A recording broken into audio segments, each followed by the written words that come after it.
Thank you, James. So let's couple of slides just on the trust and how we operate to set a scene, and for some of those listeners who maybe don't know so much about us, and then I'll touch on my outlook and how I'm seeing markets. I'm sure there'll be some questions on that, and then finish up with our positioning and how we're sort of currently structured. So let's talk about bankers. I mean, core principles. We have two objectives. Most trusts have a single one about a benchmark, and we're trying to obviously outperform a benchmark of global equities, but we're also trying to grow the dividend above inflation. And so that's important, I think, for a lot of our investors who rely on the income and the growth in the income. We've 58 years, fractionally behind City of London by about 4 months in terms of that long-term record, and ahead of the rest of the bunch. So, 58 years of annual increases in the dividend. So, very powerful statement of why investment trusts are really good for income and income generation. We're focused on a sort of portfolio of about 100 stocks, but really set into 4 regions. So we're trying to cover the whole world. We can invest anywhere we want. We've got licenses in pretty much every market. And we've split the world geographically, but we talk as a team about the stocks we own, and we can sort of overweight one in one region because it gives better value or better opportunities. But about 100 names. We cut this right down. So some of us who may have seen me a year or two ago, we used to hold more. We had a big, deep review last year and decided to simplify, really, I think is the best way of thinking about it, to follow really where we had the greatest conviction, to try and put more of the capital into those investments, and so cut the tail quite dramatically in the portfolio. And I think, apart from sort of a tricky time around the election back in November 24, when Trump got in, and global equities, there were some rather extreme price moves in some stocks which have sort of settled down this year. We're roughly ahead of the benchmark just about year to date, and so I think it is beginning to work quite nicely, that increased focus. I work for a company called Janus Henderson, who have the management contract for this trust and have held it since the 1970s. So a long-term relationship there, and very much what we believe in. We're a big firm listed in New York. A lot of analysts, sort of 200 plus investment people on the equities side alone, and we have local experts. Really, our analysts are based predominantly in the regions.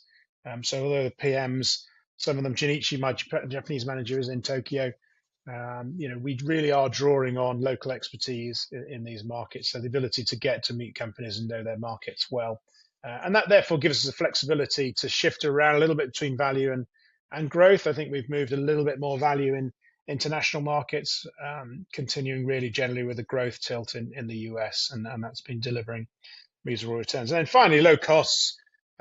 The management fee, the all-in cost is sort of 0.51 there, with all charges in there, and the management fee is a tiered one. So as we grow, the fee should fall, hopefully, and low cost debt. So we refinance all our debt through the last sort of 7 or 8 years. So our debt extends out to 2045, so another 20 years before the last one retires, but an overall cost of 2.7%. So we're not relying on very expensive short-term borrowing facilities. The team itself, here it is. Myself, I've been managing this for since 2003.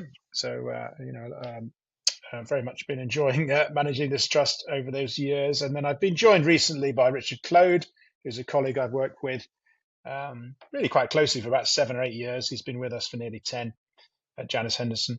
And so I know him very well. He has a technology background, which I think is going to be really important for the next 5 or 10 years of investing, in my mind.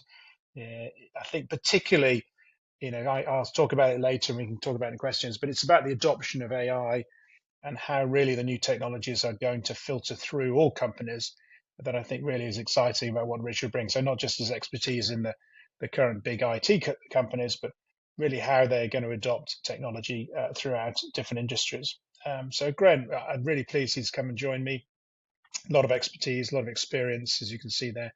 A very fine fund manager. So the rest of us, average of sort of 25 years of experience there. So again, a very experienced investment team. but sitting on top of some sort of 70, 80 analysts that we have around the world who really are spending their entire days looking at stocks and trying to think about them deeply. So as a team, we work very closely. We try not to overlap in too many stocks, but really try and make sure we're consistent, talking about themes we see in markets and investment ideas and how they affect the different companies and the different regions we manage. So let's move on to sort of talking a little bit more about how we see the world. And I think there's been a lot of challenges in markets, and I think reflecting a little bit on what's been going on. I think two things really have worried investors, but actually markets have climbed that worry and have actually, from a market point of view, sort of put it aside.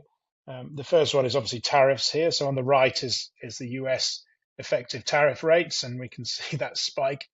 We remember Liberation Day with Trump with his board of 30-40% on a lot of import goods. We're not anywhere near that. Deals have been done sort of in the 10 to 15 to 20% range, and there's a lot of offsets, and we're hearing more, and we probably don't know all of them, and there will be more to come, I think, of goods where they just recognize cocoa, coffee, all sorts of food stocks that aren't grown in America, but they enjoy consuming. So I think there'll be lots of offsets and concessions.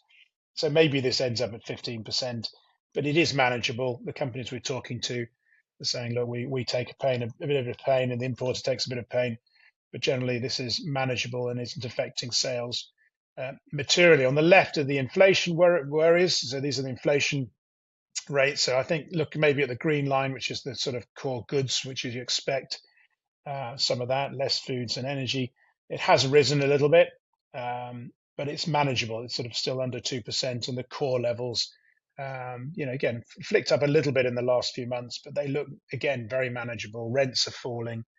So I think I've got a slide in a minute, we'll look at, how interest rate cuts may be coming. But I think, it isn't the big spike. It isn't the 4 or 5% with rates having to go up that everybody worried about. So I think we're transitioning through the worries about tariffs. And then the other worry is really about investment, sort of a bubble, AI spending, and really whether it's a deeper question about the returns, but really whether this spending is too much. So this is an interesting graph looking at the line there rising. The single line is the cash flow, operating cash flow of these hyperscalers. So the big US companies that are basically investing the majority of the money into the AI and data center expansion. Their cash flow has been inflecting upwards as they're very successful businesses, companies like Amazon, sort of winding up the margins and the prices they're charging, and therefore the capex is going up, to Microsoft, growing very strongly in cloud services. So basically, they've been growing cash flow, and therefore the capex, that sort of green box there, it's been expanding very rapidly and continues to accelerate, but it's within the envelope, in my mind, of their cash flow. They're not cash flow negative yet. They're still buying back stock, as you can see the browner line there, and they're still paying dividends. So I think still manageable. It is accelerating. So I think we're in a boom, not a bubble. And bubbles are characterized by excessive leverage, excessive IPOs at ridiculous prices, and these sort of elements. Now, until the AI boom becomes sort of heavily leveraged and debt funded, which I just, it will do one day, but it isn't at the moment. So I think at the moment, very manageable. It's managing it within their cash flow. And these businesses are very profitable and are lower ratings actually than the peak. They're half the ratings that we had in the dot-com boom. If you look at price to EBITDA multiples or traditional PE multiples. So I think still a manageable phase of expansion and interesting opportunities. If we look for next year, so look at it, but more our outlook, I'm reasonably positive about next year. I think this year has been challenging from a macro point of view. Companies we meet have said, look, we have slowed investment, we have slowed hirings because we just wanted to see how some of these issues transpire and move forward. And I think it'll settle down into 26 with the benefits of some quite big things. In America, we've got tax giveaways from Trump's big, beautiful budget, both to consumers and corporates will be saving tax. And then the tariff situation will move through as it does, sort of one-off adjustment in price. So you see here on the left chart, the GDP growth expectations on the left of the line, which is historic to some extent. Lots of volatility there. So quarter on quarter, choppy and very difficult for companies to be managing those variations in demand. As we look forward, these are the UBS forecasts, you begin to see it settling down a little bit, particularly with the US sort of matching European growth, but sort of 0.5% per annum for a quarter, so 2% per annum. It's quite a nice stable background with what hopes some interest rate cuts as well. On the right is looking again just at US earnings against European earnings, and it's been the key reason why US market has continued to outperform. Again, it's been a bit choppy in the last few years through COVID, but I think you can see on the far right, that green line, the trailing earnings relative between the US and Europe is beginning to stretch upwards again. So one hopes German expansion, fiscal expansion comes through, but I still think the US is the place to be hunting for a lot of your stocks. I mentioned finally that I think we will see some rate cuts next year. So again, the left-hand chart is showing you how much the market is pricing in interest rate cuts. So roughly another 2 quarter point cuts for the UK and 3 quarter point cuts for the US.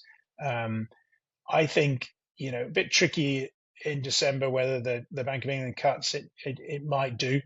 I think the Fed will probably skip December and cut in January. But I think the pressure then rises on both central banks really to be cutting next year into some slightly better inflation numbers in my mind. So I wouldn't be surprised if we get all the way down to a 3 in front of the interest rate, both here in UK and in America. So I think that's again we build a bullish for equities and then the market. Finally, and sort of through aspects, the challenges often are, look, isn't it very expensive equity market? It is more expensive than historical. And you can see that the PE ratio there has been rising in the last few years as this AI investment spending is supporting the economy and growing earnings. But I would look at the blue line, which is the margins, operating margins for US companies in the S&P 500. It is still rising. So margins are going up, companies are more profitable, and you therefore pay a higher price for that, in my mind. It justifies the higher price because they are better quality businesses and earning better returns on their invested capital. And I think this continues to go up. I think you'll find, again, say some of the discounts in the offsetting taxes, investment spending, some of the tariff impacts will bring for US companies more manufacturing onshore and more volumes against some of their competitors. So again, more reasons I think next year to continue on the whole to sort of focus on some of these US names. Not to the extent of all markets. I think that still Japan is another area I favor and have favored for a while. It's done quite well. It's held up reasonably well through this year. Again, sorry for all the lots of lines. The one I wanted to focus on was on the left, which is Japanese compensation. So wage growth is the green line, has been rising and is roughly 4%. Doesn't sound a huge lot, but when it's been a 20-year stagnation in the economy, to get 4% increase in wages is important and is helping offset some of the inflation in that market. But it is driving consumption. So you're also seeing the red line there going up, which is consumption in Japan. Again, that's all helping the stock market in my mind.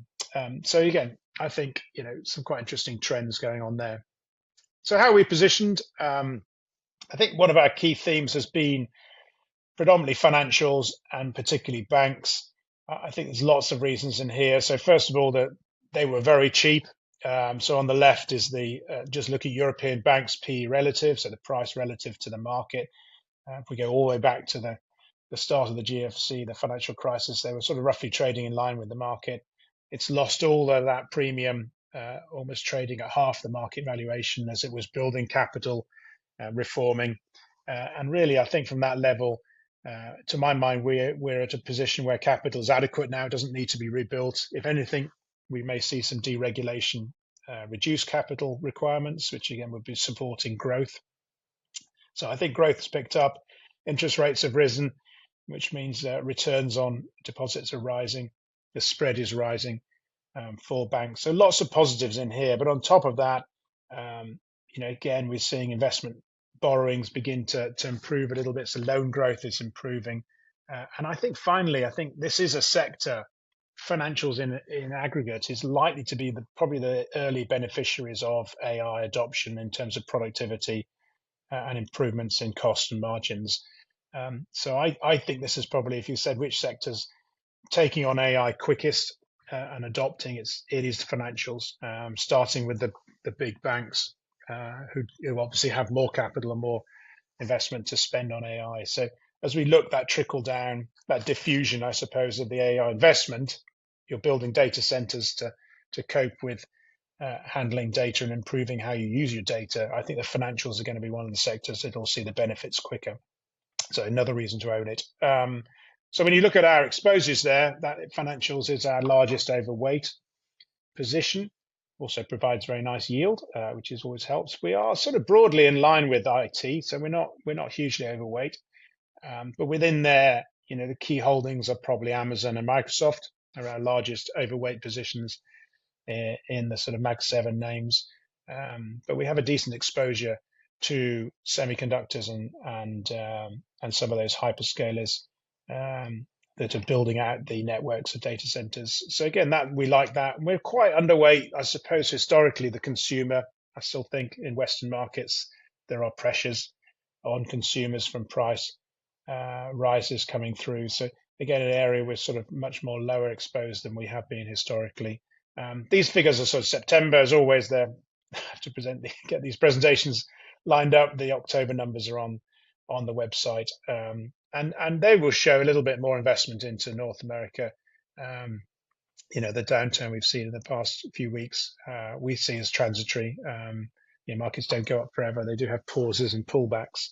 But looking at the underlying earnings and talking to companies through the third quarter results that we're just sort of finishing up with, I think is a very positive message coming through about investment spending and the picture for next year. So with that, I might pause actually and let James maybe take some questions.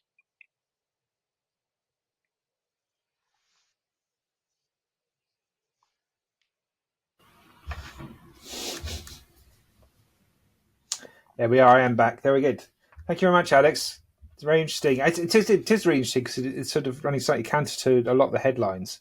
I mean, I was just looking at that because a few people have been saying, oh, maybe you should start looking at consumer staples, and you're actually quite underweight that. So you're basically saying this pullback is temporary and it's not time to start running for the hills. No, I just don't see, the big bits about, right, we're in a bubble, and it's going to crash imminently. And, I think some of the signs, the negatives, they say, well, look, there's a lot of cross holdings, everybody's investing in everybody else. That's a terrible sign, isn't it? I think when you think about it, if you were Nvidia with sales of 50 billion odd a quarter, and the amount of cash they've got, wouldn't you, help the supplier base, to continue to grow this out? Because if everybody if AI is the next sort of industrial revolution, then you want as much of this stuff to feed through, and they're not throwing it away because they'll sell these chips to somebody else. They're in huge shortfall. So they'll take the chips back if there is some corporate failure. But I still don't see it as a position. That chart, I think, is very powerful. The one that when you look at Microsoft and Amazon and Meta and all the big boys that are spending, they're doing it within their cash flow. They are not. There's another graph I've got, if I just jump through, sure, which is quite an interesting one, which is this one, which is basically capex of the technology sector against sales and then free cash flow. Now, I think sales is a slight misnomer. It depends on your margin. You can sell things at 90 cents to everybody, but in the pound, 90 cents to the dollar. But the blue line is the key one. The capex to your free cash flow is running at about 40%. It's on the right hand side. It was 78, odd% at the boom of the .com era. So we're not there yet. And I think, I do think the market is still going to see some very strong numbers come out of a lot of these names in the next year. And the consumer side, we are buying some actually. I mean, I've started a holding in Diageo. I am I think there's a few companies that are really hitting very low multiples, but I think it's early days to start nibbling rather than, getting yourself materially overweight in some of those consumer stocks. It's fascinating. I mean, I suppose part of the reason why people have been nervous about AI is this end use case thing. Are you Yeah. using it at all yet in managing the money? Are you helping you doing research or anything? Is there anything going on within Yeah. Henderson? So I think yes, there is. So I think um, it's about the productivity. How can we improve things? So a lot of the jobs that I do that take me away from looking at stocks, writing reports, writing updates for people, a lot of that is beginning to do. So we have systems that do all the attribution analysis. It just chunks it through. It knows what I own. It knows what I bought and sold, and it goes right. Here's your performance data, and I've just got that now at my fingertips. It chunks through corporate earnings figures. We again through Bloomberg and other systems we can quiz it with questions and say, tell me the inventory story here, and it just chunks it out. So I don't have to spend hours getting to page 52 of reports. So I think productivity gains. I'm spending more time, materially more time, looking at stocks than I was doing non-investment activities. And then for the business, again, we're hearing lots of great examples of how it is reducing time and allowing people to do actually productive tasks, whether it's filling out requests for information for clients or presentation writing and things like this. So there's no killer app yet, Mm. but I just think we're in the early days of how, freeing up people to actually focus on productive aspects of their jobs to grow their businesses is going to be the next phase. Within the financials, you talked about banks, and are you worried that there's any kind of pressure on interest rate margins as interest rates come down, or are we not there yet? So I think what you need to know is a lot of banks hedge this exposure, so they will, and they hedge it much longer than you think, so 3 or 4 years. And so what they will, so that leaks into your net interest margin or leaks out. And so in that respect, if you talk to particularly UK banks, they would say we've got still 2 years at reasonably good peak net interest margins before the rate cuts that we've just started to see begin to ease into those numbers. So I think you've got another couple of years before you'll really worry about if rates do go down as far as sort of a 2 in front of them, but they're not. I think they're going to slip down to maybe low 4s or a 3, because I think inflation is bubbling away everywhere. It's the genie that's out of the bottle, as it were. It's going to be very hard to get that under control. So I think it's in my forecast. It's in our numbers. Our modelling is a slight degradation in the net interest margin. But on top of that is really, if you can get some Yeah. deregulation, some sensible deregulation. I'm not talking about going back to the wild days of massively leveraging balance sheets, but there's a lot of some aspects I think of that could be solved in there, and focusing on lending again. Lending growth is very low at the moment. Now, it should be in the sort of, I think it should be double GDP. So we're talking sort of nominal GDP. It should be about 6 or 7% in the current market, and it's basically 2. So if that picks up on top of all the other things, you should see dividends as well continue to grow. So the dividends and buybacks is roughly sort of 10% of market cap at the moment, annualized. It's pretty impressive.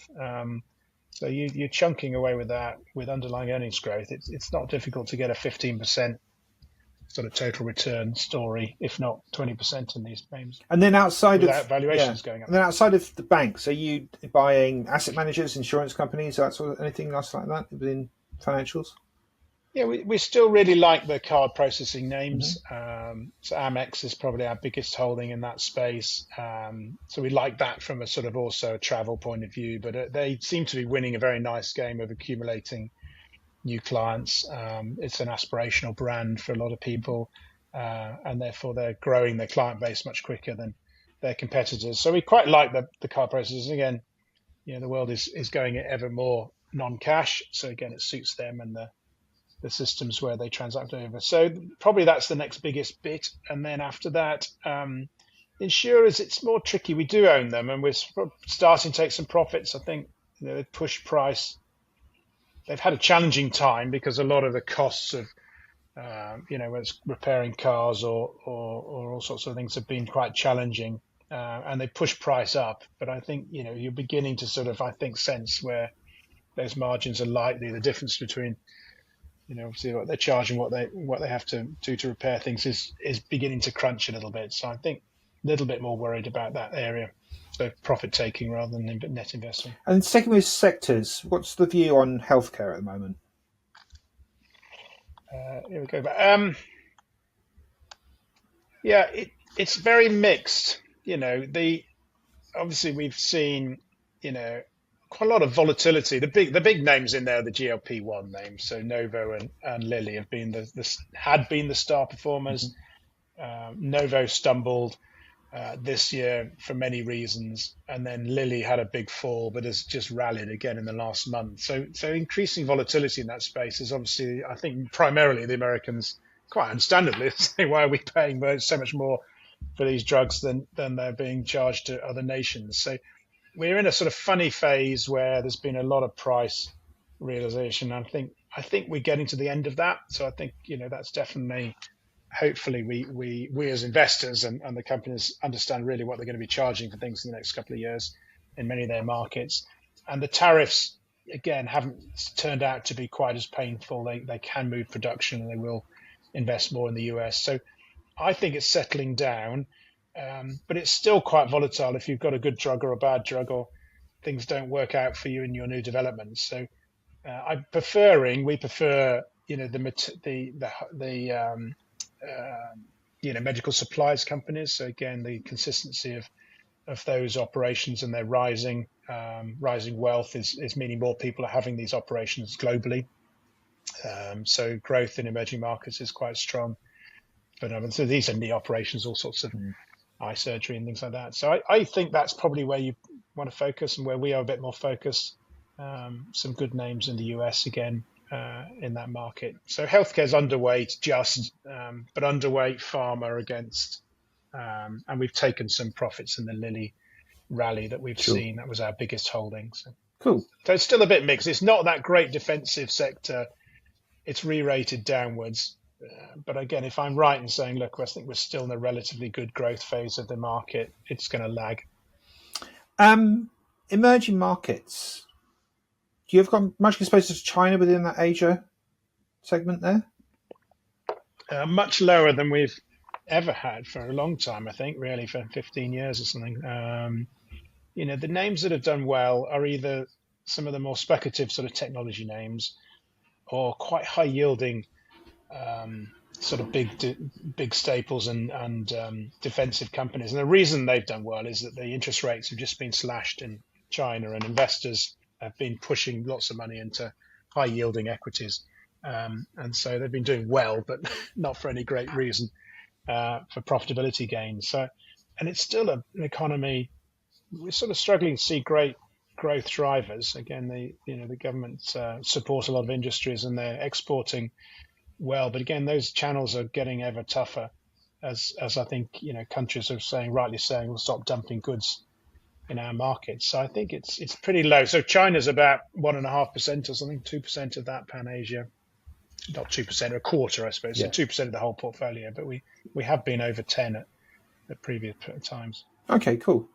Can you explain sort of the big picture thing about how you do manage gearing and cash, and where we are with that at the moment, please? Yeah, so if you're obviously know Invest Trust well, we can borrow money from investors for long term. So loan stocks, these are called, or debentures are the old sort of thing. So we've got three loan stocks running out to 2035 is the first one that's going to retire, and then out to 2045.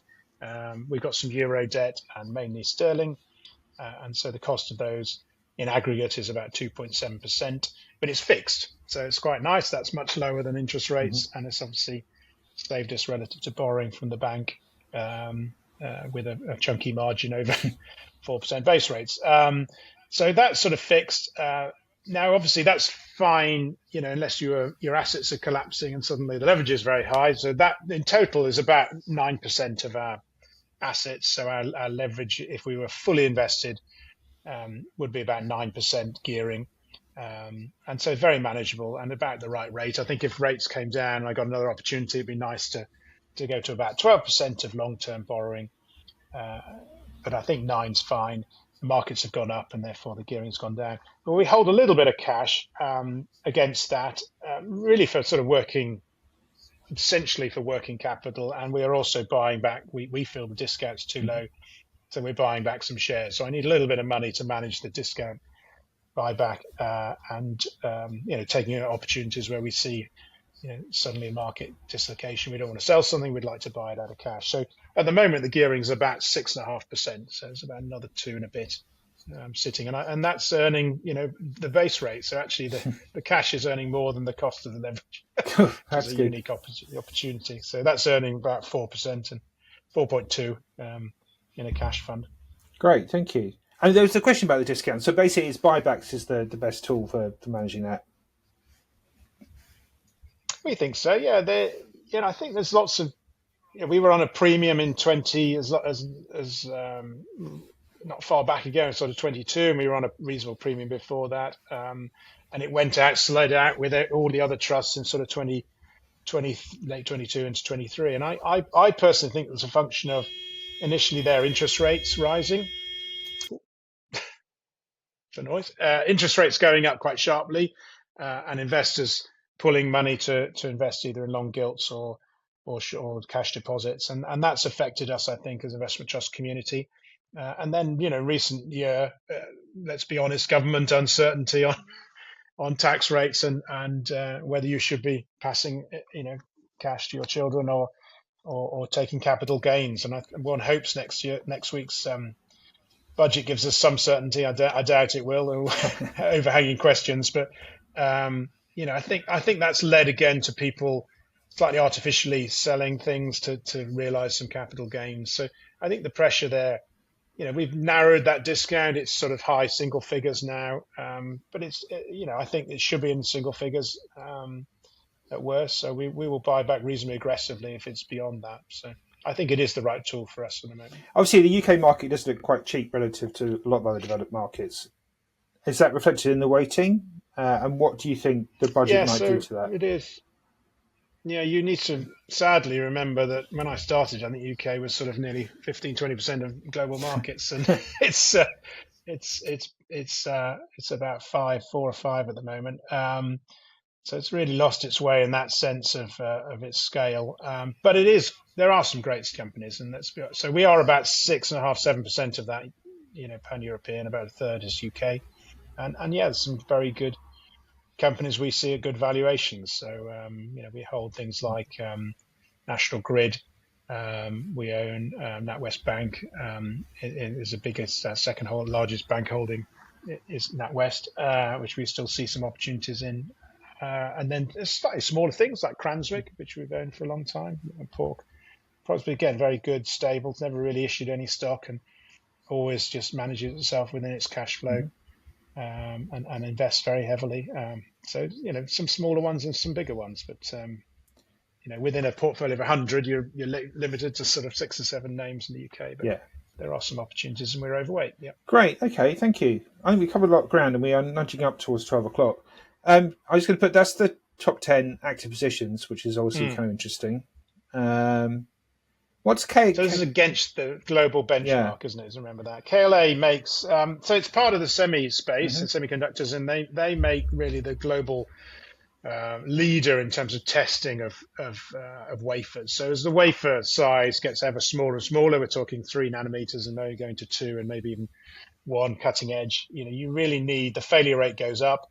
You really need the leading edge testing materials to say, well, are we making these things and are they working? Because if they start failing on you, supply issues. So KLA are really the leading provider of that information, that stuff. And then Broadcom is sort of is called ASICs, application specific chips, which again is competing against NVIDIA. Yeah, exactly.